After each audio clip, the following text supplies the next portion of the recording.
Okay जी, अस्सलाम वालेकुम। बेटे नेक्स्ट आपका स्टार्ट हो रहा है ग्रुप 1 एलिमेंट्स एल्कली मेटल्स। इनकी यहाँ पे एटॉमिक और फिज़िकल प्रॉपर्टीज़ हैं। और एल्कली मेटल्स क्या होते हैं, ये नाम से शो रहा कि मेटल्स हैं, सॉफ्ट सॉलिड्स होते हैं और हम इनको इजीली कट कर सकते हैं। ये इनकी कुछ मतलब मैं प्रॉपर्टीज़ बता रही हूँ। इनकी लो डेंसिटीज़ होती हैं as compared to heavy metals. Heavy metals हमारे पास ये आयरन कॉपर लाइक जो इस तरह की है ना, इनसे ये इनकी लो डेंसिटीज़ होती हैं। और ये मेटल्स गुड कंडक्टर हैं हीट और इलेक्ट्रिसिटी के। और इनके पास लो मेल्टिंग और बॉइलिंग पॉइंट्स हैं। ठीक हो गया। हाँ, इनको हम कॉमनली सिल्वर मेटल्स भी कहते हैं। लो आयनाइजेशन एनर्जीज़ हैं, यानी इस फैमिली की रिएक्टिविटी है ना, वो इंक्रीज़ होती है as we move down the table. जैसे हम मूव डाउन करते हैं प्रोडक्ट टेबल में, तो इस फैमिली की रिएक्टिविटी इंक्रीज़ होती है, यानी अल्कली मेटल का फर्स्ट मेंबर उसकी कम, फिर नीचे वाली की ज़्यादा, उससे ज़्यादा, उससे ज़्यादा, उससे ज़्यादा, इस तरह से ये बात होगी। अब ट्रेंड्स इन एटॉमिक रेडियस यहाँ पे फर्स्ट वन लिखा हुआ, तो वो कह रहा है कि जैसे हम लिथियम से सीज़म तक मूव करते हैं, जैसे आपका ये ग्राफ शो कर रहा है कि वो जो है ना उसकी एटॉमिक रेडियस उसने बढ़ाया हुआ नज़र आ रहा है यहाँ पे। ये तो बिल्कुल ही जो है ना आपके सामने की चीज़ है कि आपकी बुक ने ग्राफ्स दे दिए हुए हैं। आप एटॉमिक रेडियस का ट्रेंड देखो तो आपको ग्राफ से समझ आ रही है कि लिथियम से सीज़म तक बढ़ रहा है। अगर आप ट्रेंड देखो फर्स्ट आयनाइजेशन एनर्जी का, तो आपको पता चल रहा है लिथियम का सबसे ज़्यादा आयनाइजेशन एनर्जी आगे कम होती होती है और आगे चली गई। इलेक्ट्रोनेगेटिविटी भी ऐसे ही है, एक जगह पे आती है रुबिडियम और पोटेशियम की सेम हो जाती है। मतलब ग्राफ से आपको पता चल रहा है, आप ग्राफ कर लेते हो, आप उसको लिख लेते हो मतलब पेपर में। ठीक हो गया। अब ट्रेंड्स इन एटॉमिक रेडियस है as move from lithium to caesium. इसमें अब नंबर ऑफ़ शेल्स जो हैं वो एडअप होंगे। ज़ाहिर सी बात है, लिथियम है छोटा मॉलिक्यूल है, ये हो गया इसका न्यूक्लियस। तो मतलब उसके जो हैं इलेक्ट्रॉन्स वो ऐसे ऐसे सॉरी अच्छा, वो इसके अंदर पूरे आ गए, तो अगला शेल तो फ्री होगा ना, फिर वो कंसीडर नहीं किया जाएगा। अब लिथियम से जब सीज़न तक जाते जाते जो है ना नंबर ऑफ़ शेल्स इंक्रीज़ हो जाएंगे।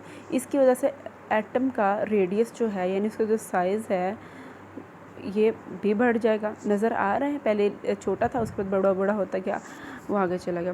तो इधर से ये बात की है कि जैसे ही जो नंबर ऑफ़ शेल्स है, इलेक्ट्रॉन्स नंबर ऑफ़ शेल्स में इंक्रीज़ होते हैं,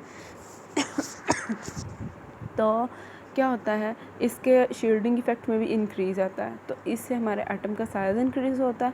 इस साइज़ के इंक्रीज़ होने से एटॉमिक रेडियस इटसेल्फ इंक्रीज़ हो रहा है।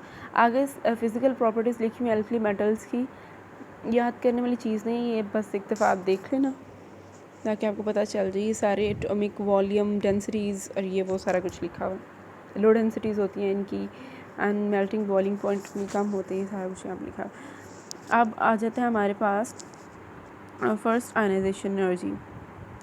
फर्स्ट आयनाइजेशन एनर्जी क्या होती है, मतलब इस यहाँ पे उसने ट्रेंड्स बताए हुए हैं। तो ये ऐसी एनर्जी है जो कि मोस्ट लूजली हेल्ड इलेक्ट्रॉन को रिमूव करने के लिए यूज़ होती है, फर्स्ट आयनाइजेशन एनर्जी। अब इसमें एज सच कोई डिफरेंस नहीं है, लेकिन क्या कह लेते हैं कि फर्स्ट वो जो है एट द इनिशियल लेवल वो आयंस में कन्वर्जन कर रहा होता है, किसी भी कह लें कि किसी भी गैशियस एटम की आयन में कन्वर्जन हो रही थी, क्योंकि उसके बाद चार्ज आ जाता है। जब दूसरे में होता है सेकंड, उसको आयनाइजेशन एनर्जी बोलते हैं, फिर उसके बाद थर्ड वन, ये इस तरह से आगे आगे जाते जाते हैं। लेकिन जो सेकंड वन है, मतलब सेकंड आयनाइजेशन एनर्जी है, वो फर्स्ट आयनाइजेशन एनर्जी से बड़ी होती है, क्योंकि इसको ज़्यादा एनर्जी चाहिए होती है एक इलेक्ट्रॉन को रिमूव करने के लिए किसी भी कैटायन से। कैटायन पर नेगेटिव चार्ज होता है, तो हमारा न्यूक्लियस, उसको उसने कैटायन बोला है कि कैटायन से जो है ना रिमूव करने के लिए उसकी सेकंड एनर्जी, आयनाइजेशन एनर्जी ज़्यादा होती है। ये इंपॉर्टेंट बात है। ओके हो गया। अब उसने क्या कहा कि जब हम डाउन द ग्रुप जाते हैं तो आयनाइजेशन एनर्जी जो है वो भी गिर जाती है, falls as we go down, मतलब डिक्रीज़ होती है। We know alkali metals have 1 electron their outermost shell NS 1 electron. हाँ, ये मैंने बताया था, एल्कली मेटल का जो हाईएस्ट है 1 इलेक्ट्रॉन होता है, मतलब आउटर मोस्ट में। और ये इतना वीकली हेल्ड होता है न्यूक्लियस के साथ, मतलब ज़ाहिर है जब गैप आता जाएगा आउटरमोस्ट शेल के साथ न्यूक्लियस की कम इंटरेक्शन होती है ना। मैं यहाँ पे बताती हूँ, न्यूक्लियस है, अब इधर ये न्यूक्लियस पड़ा हुआ है और ये आउटर मोस्ट शेल है, इसका और इसका गैप ज़्यादा है इसलिए इंट्रैक्शन कम है, इसका और जो इसके साथ है इसकी इंट्रैक्शन ज़्यादा है क्योंकि ये शेल साथ है। तो ये बात उसने वेरी सिंपल यहाँ पे कही हुई है कि ये इतने वीकली हेल्ड होते हैं कि कोई भी आके अटैक करके इसको जो है ईज़िली रिमूव कर सकता है। तो इसकी वजह से इसकी अल्कली मेटल्स की लो आयनाइजेशन एनर्जीज होती हैं। ठीक हो गया? ओके, आगे उसने क्या कह दिया, as the distance of NS1 electron from the nucleus increases, जैसे ही न्यूक्लियस से इसका डिस्टेंस इंक्रीज़ होता है, जैसे हम मतलब लिथियम से सीजियम तक मूव करते हैं तो इसका रिमूवल जो है मोर इजी हो जाता है, हम इसको वेरी इजीली रिमूव कर सकते हैं। यानी अमाउंट ऑफ आयनाइजेशन एनर्जी जो रिमूवल में यूज़ हो रही है वो मिनिमम है सीजियम के केस में, मतलब एनर्जी जो लग रही है वो सीजियम के केस में मिनिमम है। लिथियम की स्ट्रॉन्ग उससे कम अगले की प्रोडक्ट लेवल में आप देखिए, मतलब सोडियम लिथियम बाद सोडियम पोटेशियम रुबिडियम सीजियम, तो लिथियम की कम, उससे भी कम पोटेशियम सोडियम की, फिर उससे भी कम पोटेशियम की, इस तरह सीजियम तक जाते जाते बहुत थोड़ी एनर्जी इसको जो है चाहिए होती है कि वो इलेक्ट्रॉन अपना छोड़ दे। तो यही है उसका ट्रेंड फर्स्ट आयनाइजेशन एनर्जी के अंदर। इलेक्ट्रोनेगेटिविटी के भी मैं आपको बताया हुआ है इलेक्ट्रोनेगेटिविटी क्या होती है। अच्छा भाई, यहाँ पे ना उसने ट्रेंड बताया हुआ है कि इलेक्ट्रोनेगेटिविटी को हम किस तरह से डिफ़ाइन करते हैं। मैं रिपीट कर रही हूँ, एटम की टेंडेंसी किसी भी वो एलिमेंट को, मतलब कोई भी केमिकल एलिमेंट को शेयर्ड पेयर ऑफ इलेक्ट्रॉन से अट्रैक्ट कर ले और क्या बना दे, एक केमिकल बॉन्ड। ये उसकी इलेक्ट्रोनेगेटिविटी है, नाम से शो हो रहा है electro and negativity, bond formation करती है। और इसमें जो है हमारा एटॉमिक नंबर और डिस्टेंस जो है वैलेंस इलेक्ट्रॉन का चार्ज न्यूक्लियस के साथ, ये सारा कुछ वेरी करता है इसके अंदर। ओके हो गया? इधर उसने क्या कहा है, alkali metals have a strong tendency to lose their NS1 electron. Okay, अब उसने कहा alkali metal have a strong tendency to lose their NS1 electron. अच्छा, अल्कली मेटल्स के पास NS1 इलेक्ट्रॉन लूज़ करने की टेंडेंसी बहुत ज़्यादा होती है, इस वजह से उसका इलेक्ट्रोपॉजिटिव करेक्टर है। Y alkali metals have electropositive character, ये इसका आंसर है इस लाइन में, लेकिन हमें इसको थोड़ा सा और एक्सप्लेन करना है। Because of this electropositive character these metals have a little electronegative character, therefore we can say that alkali metal are the least electronegative and the electron values decrease down the group। हाँ जी, तो ये graph क्या बता रहा है कि lithium की सबसे ज़्यादा, सोडियम की उससे कम, पोटेशियम की उससे, क्यों हो रहा है यहाँ पे कि वो कह रहा है कि इसका इलेक्ट्रोपॉजिटिव करेक्टर ज़्यादा है, इस वजह से इलेक्ट्रोनेगेटिव कम है। तो इलेक्ट्रोपॉजिटिव क्यों ज़्यादा है, क्योंकि इसके पास NS1 इलेक्ट्रॉन को लूज़ करने की टेंडेंसी ज़्यादा है। तो वो यहाँ पे Li जो लिथियम है उसको इलेक्ट्रोपॉजिटिव करेक्टर ज़्यादा होने की वजह से इलेक्ट्रोनेगेटिविटी कम है ना, तो वो सबसे ऊपर उसका ग्राफ नीचे नीचे, ये आप ग्राफ ड्रॉ कर दोगे ना तो नंबर नहीं काट सकता कोई भी। आगे ट्रेंड से मेल्टिंग बॉइलिंग पॉइंट में, तो यहाँ पे भी उसने क्या कहा था कि इनके बॉइलिंग पॉइंट मेल्टिंग पॉइंट लो होते हैं क्योंकि इनके पास वीक मेटालिक बॉन्ड्स होते हैं, और ये हम जल्दी से इनको जो है ना मेटालिक बॉन्ड्स को तोड़ के इन मेटल्स की मेल्टिंग भी कर सकते हैं, बॉइलिंग भी कर सकते हैं। तो इसने यहाँ पे ट्रेंड क्या बताया हुआ है, लिथियम की थोड़ी सी ज़्यादा, सोडियम की उससे कम, पोटेशियम की इंटरमीडिएट, रुबिडियम की उससे भी कम, सीजियम का भी उसके साथ ही ग्राफ शो करा दिया हुआ है। ठीक है, ये इस तरह से जो है ना, मतलब कंपैरेटिवली इनको देखा जाए तो दो दो का एक साथ चल रहा है काम। डेंसिटी क्या होती है? डेंसिटी को हम मतलब उर्दू में कह लें कि किसी भी चीज़ का गाढ़ापन, लेकिन हम अगर केमिस्ट्री की लैंग्वेज में इसको पढ़ते हैं तो वो क्या होता है, mass of a unit volume of a material substance, किसी भी सब्सटेंस के वॉल्यूम का जो मैस है that is called density. D = m/v formula याद होगा, आपने केमिस्ट्री में उसमें फिजिक्स में भी पढ़ा है, तो ये वही चीज़ बता रही हूँ मैं। ठीक हो गया? तो अब उसने क्या कहा है, डेंसिटी मैंने आपको स्टार्ट में बताया कि इसकी क्वाइट लो होती है, बिल्कुल कम होती है, क्योंकि इनके एटॉमिक वॉल्यूम्स जो हैं वो ज़्यादा होते हैं। एटॉमिक वॉल्यूम यानी एटम का जो साइज़ है वो बड़ा होता है और इनके जो है डेंसिटी वो कम होती है। लेकिन आगे उसने क्या कहा, लिथियम, सोडियम, पोटेशियम लाइटर होते हैं वाटर से और उनकी डेंसिटीज़ एटॉमिक साइज़ के इंक्रीज़ करने से बढ़ जाती है। वाटर से भी ये लाइटर होते हैं, लेकिन क्या होता है कि जब इलेक्ट्रॉन्स के वो जब शेल्स पूरे होते हैं, जब उसके अंदर इलेक्ट्रॉन पुट हो जाते हैं सारे, तो उसका साइज़ बढ़ जाता है। तो इसकी वजह से जो है एटॉमिक साइज़ में एक अनयूजुअल इंक्रीज़ आ जाता है। तो दैट इज़ कि इनका जो है जब हम आगे चलते हैं लिथियम से सीजियम तक जाते हैं तो इनकी डेंसिटी बढ़ जाती है एंड यूजुअल इंक्रीज़।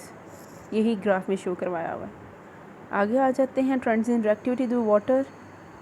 अब वाटर की रिएक्टिविटी के साथ कैसा ट्रेंड है, हाईली एक्सोथर्मिक रिएक्शन होता है एल्कली मेटल्स का वाटर के साथ। एक्सोथर्मिक यानी कि वो हीट को रिलीज़ कर रहे होता है, नेगेटिव डेल्टा H माइनस लिखा हुआ है ना, तो यहाँ पे हीट जो है ना मतलब बाहर जा रही है।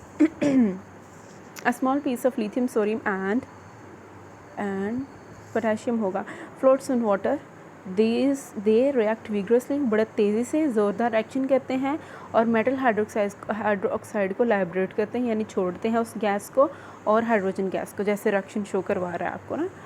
These reactions are highly exothermic, इनमें बहुत ज़्यादा हमारी जो एनर्जी है या हीट है वो इवॉल्व हो रही होती है। The energy which is produced can burn the hydrogen gas, जो एनर्जी पैदा हो रही है वो हाइड्रोजन गैस को बर्न भी कर सकती है। इसका रीज़न क्या है कि एल्कली मेटल जो है केरोसिन और पैराफिन ऑयल के अंदर स्टोर होते हैं। अब 2 सोडियम लिए, 2 ही वाटर लिए, 2 NaOH बना दिए उसने, सोडियम हाइड्रोक्साइड बना दिया, साथ में हाइड्रोजन गैस बनी। और इस सारे रिएक्शन के अंदर हुआ क्या है, ये इंतहाई विग्रस और मतलब इंतहाई विग्रस है और साथ में इसने हाईली एक्सोथर्मिक है, साथ में इसने एनर्जी जो इवॉल्व किया माइनस नेगेटिव, ये जो डेल्टा H है इसको आपने माइनस में शो करवाना है ताकि पता चले ये हाईली इलेक्ट्रोनेगेटिव है। आगे कुछ भी नहीं लिखा हुआ नीचे, रुबीडियम सीजियम वाटर के साथ रिएक्टिव होते हैं, इस वजह से वो आइस के साथ रिएक्ट करते हैं -100 डिग्री सेल्सियस पे। ऑक्सीजन के साथ किस तरह से रिएक्शन है, ऑक्सीजन एल्कली मेटल जो है ऑक्सीजन के साथ रैपिडली रिएक्ट करते हैं और क्या करते हैं, ऑक्साइड की फॉर्मेशन करते हैं। ऑक्सीजन जहाँ पे बयान है वहाँ पे ऑक्साइड की फॉर्मेशन है, पीछे भी मैंने आपको ये पढ़ाया। और ये लिथियम के साथ हो रहा है तो लिथियम ऑक्साइड देगा, अगर ये आके सोडियम के साथ है तो सोडियम परऑक्साइड देगा। मतलब अगर मैग्नीशियम के साथ है या M, हम किसी भी मेटल को कह लेते हैं, M मेटल ही शो कर रहा होता है, तो कोई भी सुपर ऑक्साइड आपके पास आता है। आपने ये बातें मेरी उर्दू में याद रखनी है, ये लिखते हुए कोई मसला ही नहीं होने वाला, ठीक है। हाँ, तो आप लिथियम के साथ उसने किया, अगर आप लिखते हो ऐसे simple lithium,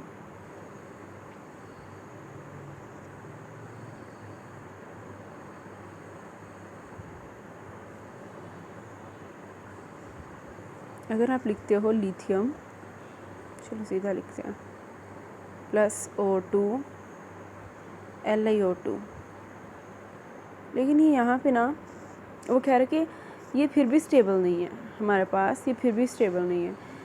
normal oxide LiO2 मैंने लिखा ना, ये नहीं होता ऐसे ना, Li2 2O। अब ऑक्सीजन की यहाँ पे पूरी नहीं हो रही ना, ऑक्साइड तो बन गया, ऑक्सीजन की यहाँ पे वैलेंसी पूरी नहीं हो रही और लिथियम के साथ आ गया 2, तो फिर अब ये क्या शो करवा रहा है कि आपने इसके नंबर ऑफ़ मोल्स पूरे करने हैं। 2 लिथियम लगा दिए यहाँ पे, as a book shows, sorry 4 lithium थे यहाँ पे, 4 लिथियम लग गए। तो यहाँ पे क्या उसने किया है, 2 2 ज़ा 4 लिथियम, एंड ये जो इसके साथ 2 लगा है ना लिथियम के साथ, बड़ा कैपिटल 2 जो इसको कह ले, वो ऑक्सीजन को भी शो कर रहा है कि ऑक्सीजन के भी 2 मोल पूरे हो गए। किस तरह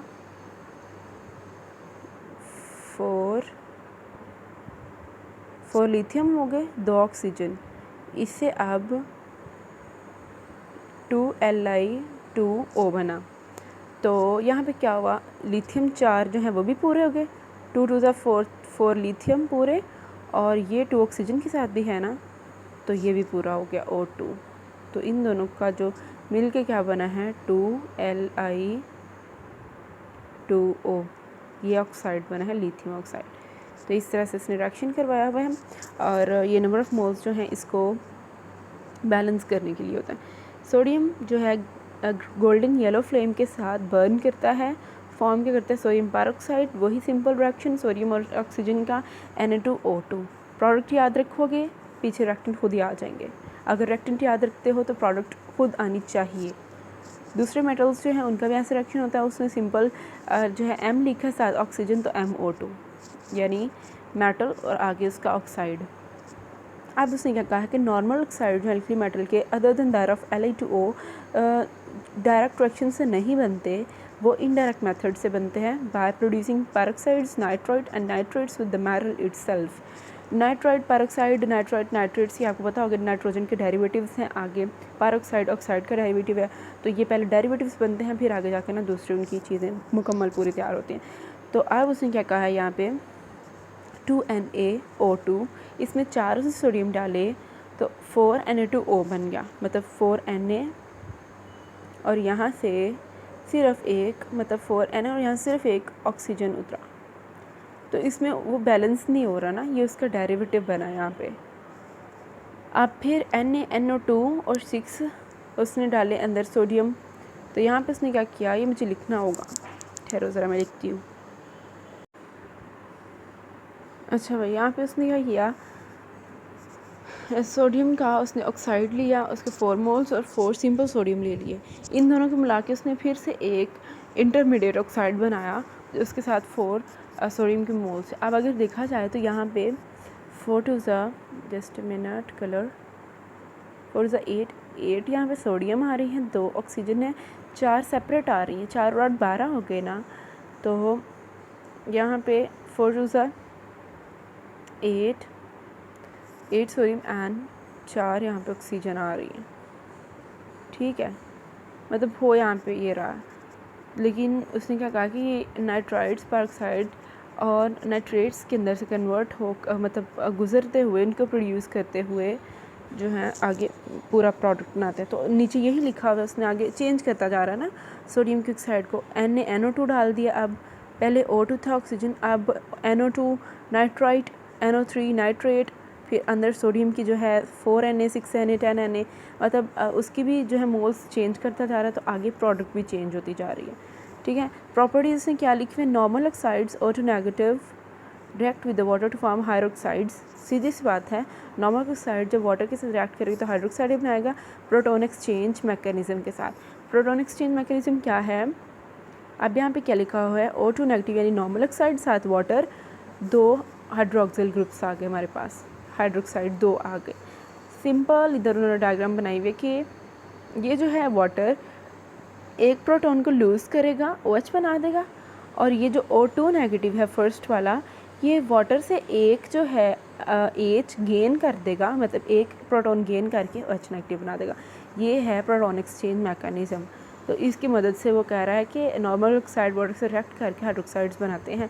पैरोक्साइड और सुपर ऑक्साइड जो है, मतलब O2 2 negative and superoxide O2 1 negative are strong oxidising agents. ये स्ट्रॉन्ग ऑक्सीडाइजिंग एजेंट्स हैं और वाटर से रिएक्शन करके H2O2 मतलब पैरोक्साइड्स और सुपर ऑक्साइड का वो जो रिएक्शन देते हैं, ये भी सिंपल बिल्कुल लिखा हुआ है।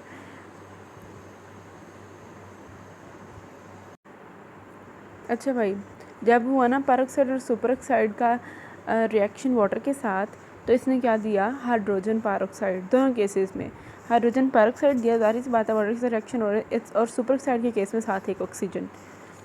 आगे ऑक्साइड के वाटर के साथ रिएक्शन और डाइल्यूट एसिड्स के साथ। अच्छा भाई,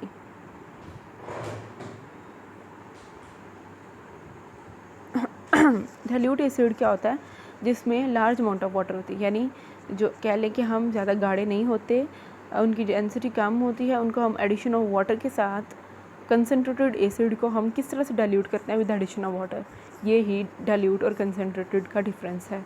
एक्सपेरिमेंट में आप पढ़ोगे इसको, तो ये आम सी चीज़ है बिल्कुल। अब क्या होने लगे नीचे, द सिंपल ऑक्साइड्स M2O यानी मेटल ऑक्साइड, इसका रिएक्शन होगा वाटर के साथ तो MOH बनाएगा, ठीक है। अगर इन केस उसने आगे लिख दिया लिथियम मेटल ले लिया है, साथ उसने वाटर बनाया तो 2LaOH यानी लिथियम हाइड्रोक्साइड बन गया।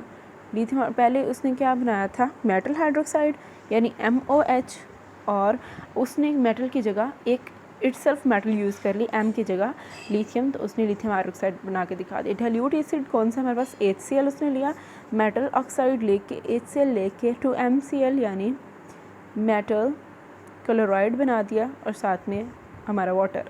अब ये जो मिड में कॉमा और ये क्या कोलोन साइन है, तो वो क्या शो करवा रहा है कि इसी मेटल की जगह सोडियम साथ 2HCl, फिर जहाँ पे 2MCl बना है वहाँ पे 2NaCl बन जाएगा, साथ water as it is. Peroxide M2O2। अच्छा, पैरोक्साइड का मैं देती हूँ इंट्रो। पैरोक्साइड्स क्या होते हैं भाई? अच्छा, केमिकल कंपाउंड्स की कोई भी क्लास जिसमें 2 ऑक्सीजन एटम्स इस तरह से लिंक टुगेदर होते हैं कि एक सिंगल कोवलेंट बॉन्ड बनाएं। 2 ऑक्सीजन इस तरह से लिंक्ड होते हैं कि एक जो है वो कोवलेंट बॉन्ड बनाए।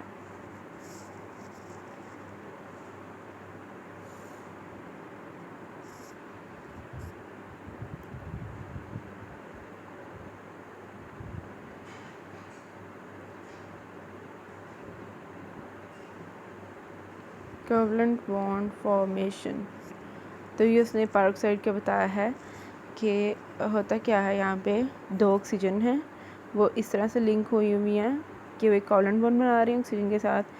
H2, ये H2, ये हमारा क्या हो गया भाई, ये चल क्यों नहीं रहा, ये हमारे H2 एंड ये जो हमारे O2, H2O2, ये हमारा पैरोक्साइड है। ओके, तो कहाँ पे थे, रिएक्शन विद वाटर के पे थे। उसने कहा है कि अगर रिएक्शन को हम कोल्ड आइस वाटर के अंदर करें तो मेटल हाइड्रोक्साइड और हाइड्रोजन पेरोक्साइड का सॉल्यूशन आता है। मेटल ऑक्साइड, फिर साथ में वाटर और MOH और H2O पेरोक्साइड आ गया हमारे पास। फिर नीचे वैसे पेरोक्साइड को लिया, पेरोक्साइड के रिएक्शन करा के 2H2O आ गया और साथ में ऑक्सीजन। ये सिंपल रिएक्शन है। डाइल्यूट एसिड से करेंगे तो डाइल्यूट एसिड वही HCl दोबारा लेना है, तो MCl मेटल क्लोराइड बन जाएगा, साथ में H2O2 पेरोक्साइड बन जाएगा। सुपर ऑक्साइड क्या होते हैं? अब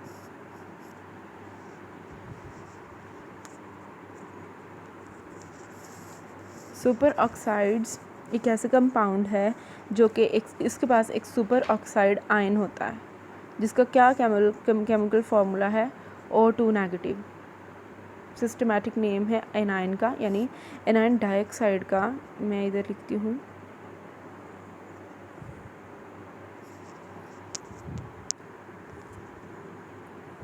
अच्छा उसने अभी भी क्या बोला है, O एक होता है और O के पास, एक के पास नेगेटिव चार्ज, एक के पास लोन पेयर। तो ये हमारा जाके जो मतलब सिंपल O2 होता है,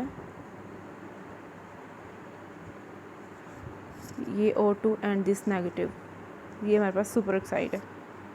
ये स्टेबल कंपाउंड है हमारे पास ना,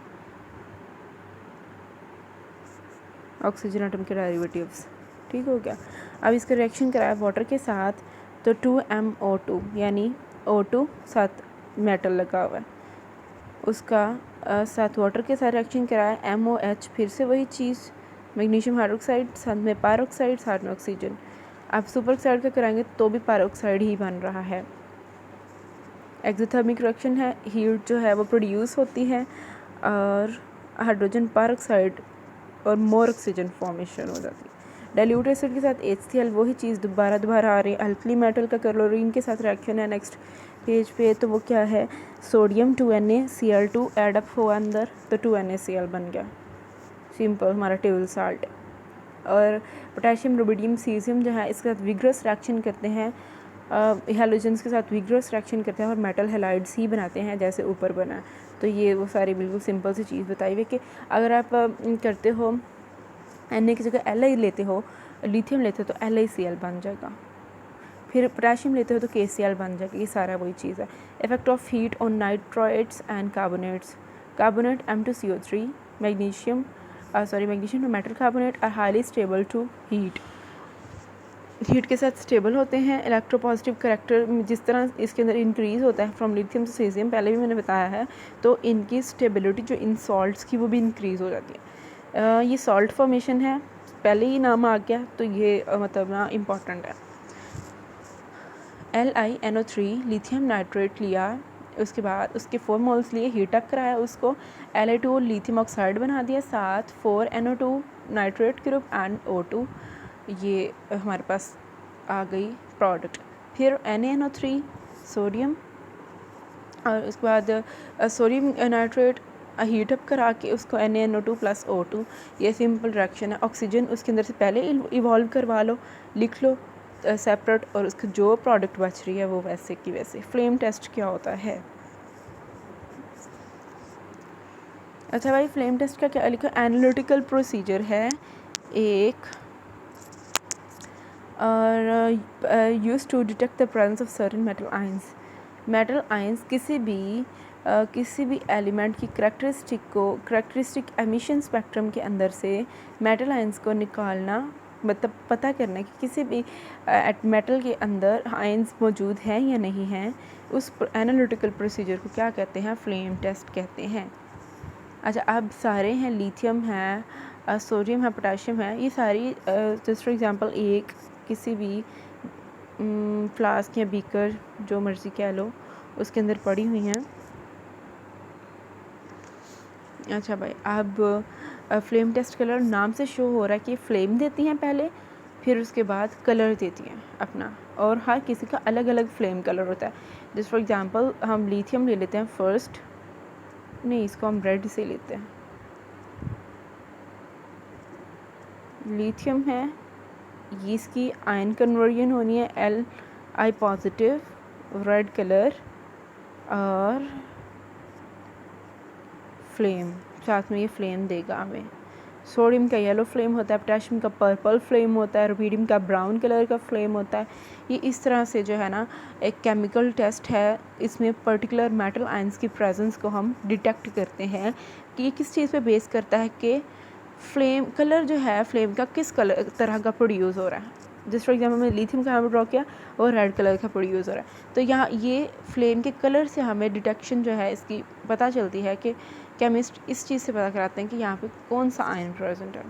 यहाँ आगे स्ट्रॉन्शियम है, बेरियम, रेडियम, कॉपर, ये सारे सब के अंदर जो है अलग अलग कलर्स आएंगे, parrot, light sky blue, dark and green and violet, जो जितने भी है ना, तो इनकी बेस पे पता चल रहा है कि कौन सा मेटल मौजूद है इनके अंदर। ये यहाँ पे बस सारी बात की है। प्रोसीजर क्या है? एक प्लैटिनम और नाइक्रोम, निकल, क्रोमियम एलॉय, इनको लेना है, क्लीन करना है, मतलब इस वायर को डिप करना है कंसनट्रेटेड हाइड्रोक्लोरिक एसिड के अंदर, और बंसन बर्नर के ऊपर हीट करना है इसको, बर्नर के ऊपर, ठीक है, until the wire doesn't produce any colour of the flame. तब तक हीट करने के वायर किसी भी तरह का फ्लेम प्रोड्यूस नहीं करती। जब वो वायर क्लीन है, इसको हमने one wire is clean, moist करना है इसको अगेन से हमने गीला करना है with some of the acid, किसी भी एसिड के साथ। फिर इसको स्मॉल अमाउंट ऑफ सॉलिड के अंदर डिप करना है टेस्ट करने के लिए। फिर वायर को बैक फ्लेम पे रखना है, इंटेंस फ्लैश आएगा, मतलब उसका फ्लेम का कलर प्रोड्यूस होगा फ्लेम के अंदर, जिससे हमें पता चल जाएगा कि मतलब ये वाला फ्लेम का कलर जो है कौन से एलिमेंट का है। नीचे लिथियम का क्रिम्सन रेड लिखा हुआ है, सोडियम का येलो, आगे ये सारे जो मैं अभी भी आपको बता रही थी ना, ये वो लिखे हुए हैं। स्ट्रॉन्शियम का हाँ क्रिम्सन रेड है ये भी। बेरियम का मैंने बताया था, पैरेट बताया था, तो ग्रास ग्रीन वही चीज़ लिखी हुई है, ठीक है। कॉपर का यहाँ पे ब्लू ग्रीन लिखा हुआ है, ऑफन विद वाइट फ्लैशेस, तो मैंने आपको ग्रीन बोला था। बोरॉन का भी इस तरह से, ये आगे जाते थे, इंडियम, लेड, आर्सेनिक, एंटीमनी, ये सारी चीज़ें। Origin of the flame colours, जब अल्कली और अल्कलाइन अर्थ मेटल को हम हीट करते हैं तो इलेक्ट्रॉन एक्साइट अप हो जाते हैं, और इन इलेक्ट्रॉन की डी एक्साइटेशन पे जो है क्या होता है कि एक्साइटेशन एनर्जी रिलीज़ होती है लाइट की फॉर्म में, और स्पेक्ट्रम के ऊपर विजिबल कलर शो होता है। उसकी वजह से क्या होता है कि amount of energy excitation process के अंदर अब्जॉर्ब होती है, और एटम जो है फ्लेम के अंदर कलर इम्पार्ट करता है, यानी कलर दिखाता है। Group 2 elements, alkaline earth metals. अच्छा, अभी इतना मैं सेंड करती हूँ, बाकी बात में।